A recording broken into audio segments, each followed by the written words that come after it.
जैसा कि बहुत बार क्या होता है कि कोई शेयर बहुत तेज़ भागने लगता है तो हमारा सब अट्रैक्शन उस शेयर के प्रति आ जाता है कि ऐसा क्या विशेष आ गया उस शेयर के प्रति हम जानने की हमारी उत्सुकता बढ़ जाती है। तो आज हम जो शेयर के बारे में आपको बता रहे हैं, वो शेयर भी पिछले कुछ 3 दिनों से भाग रहा है। और ऐसा नहीं कि पिछले 3 दिनों से ऐसा कि वो कंपनी का नेचर था कि कंपनी इतनी भाग नहीं रही थी, कंटिन्यूअसली गिर रही थी और मार्केट में इतना प्रेशर है फिर भी वो कंपनी गिर ही रही थी। और कंपनी के फंडामेंटल भी कोई इतने खास नहीं है, थोड़े एवरेज एवरेज परफॉर्मेंस है कंपनी के फंडामेंटल्स में। लॉन्ग परफॉर्मेंस रहते थे तो अब तक आपको पता रहता था। कंपनी पिछले 3 दिन से 30% के आसपास कंपनी चढ़ी है। तो आइए जानने की कोशिश करते हैं कौन सी कंपनी और कैसी चढ़ी और क्या विषय है।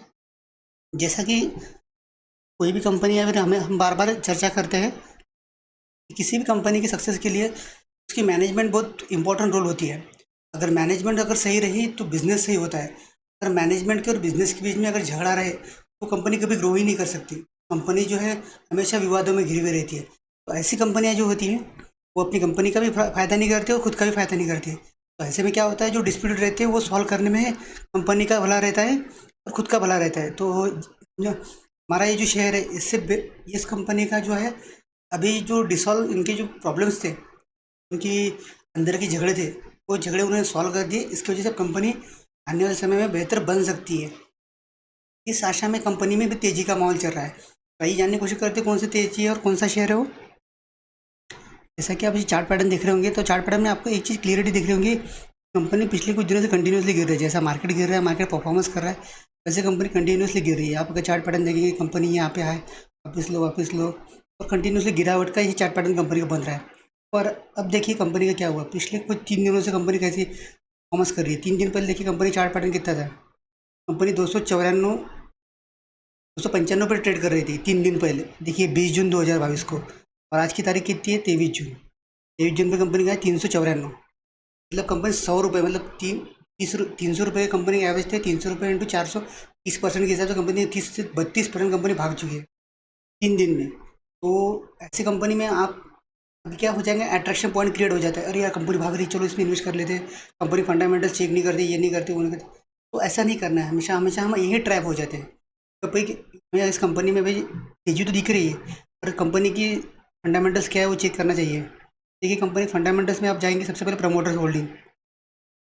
तो प्रमोटर का स्टेक देखेंगे, 64% प्रमोटर है, चलो अच्छी बात है। एफ आई एस भी यहाँ अवेलेबल है, चलो अच्छी बात है। डी एस भी यहाँ अवेलेबल है, भी अच्छी बात है। पब्लिक 20% के आसपास है, सब ओके टाइप परफॉर्मेंस है कंपनी का।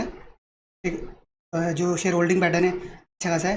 कंपनी बैलेंस शीट देखेंगे आप, रिजर्व्स कंपनी 472 करोड़ थे मार्च 2010 में, जो बढ़ के 2658 करोड़ तक पहुंच चुके हैं, वो भी अच्छी बात है। हम कंटिन्यू की रिजर्व सर बढ़ रहे हैं। तो अगर आप ये बीच का पीरियड अगर कंपनी का देखेंगे, मार्च 2014 से मार्च 2017, यहाँ कंपनी रिजर्व्स घाटे में चले गए। तो यहाँ 18 से कंपनी में जान आ गई थी। तो ये कंपनी 2018 से कुछ फंडामेंटल्स अच्छे बनने लगे थे। कंपनी अभी भी कंटिन्यूसली नहीं, क्योंकि बीच में कंपनी का लॉस हुआ था, बाद में प्रॉफिट में ही। प्रॉफिट में भी देखेंगे तो कंपनी 204 करोड़ मार्च 2010 में कंपनी का प्रॉफिट था, जो बढ़ के अभी 204 करोड़ से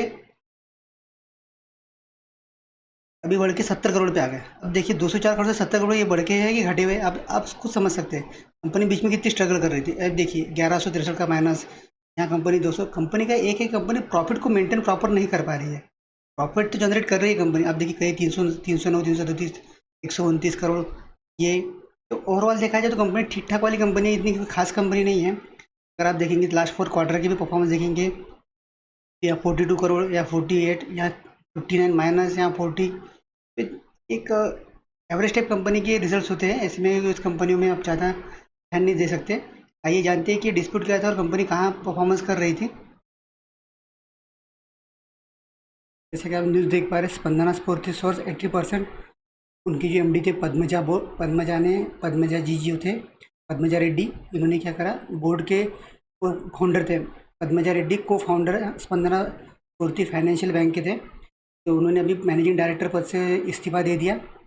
अभी वो सिर्फ एक as a director, simple director as a work करेंगे बोर्ड में, और एज शेयर होल्डर रहेंगे। तो उनके बीच में और मैनेजिंग बाकी जो डायरेक्टर थे उनके बीच में वो कुछ अनबन चल रही थी पिछले कुछ दिनों से, इसलिए बैंक अच्छी खासी ग्रो नहीं कर पा रही थी। तो अभी वो प्रॉब्लम सॉल्व होगा तो देखते हैं आने वाले समय में कंपनी अच्छी खासी ग्रो कर सकती है, आशा रखते हैं।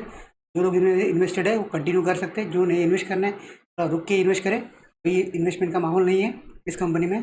कि न्यूज़ के ऊपर किसी भी कंपनी में इन्वेस्ट नहीं करना चाहिए। कंपनी फंडामेंटल्स थोड़े ओके देखना चाहिए, बाद में इन्वेस्ट करना चाहिए। फाइनेंस सेक्टर में थोड़ा सा वेट एंड वॉच करके। Thank you for watching audio, stay continue with us.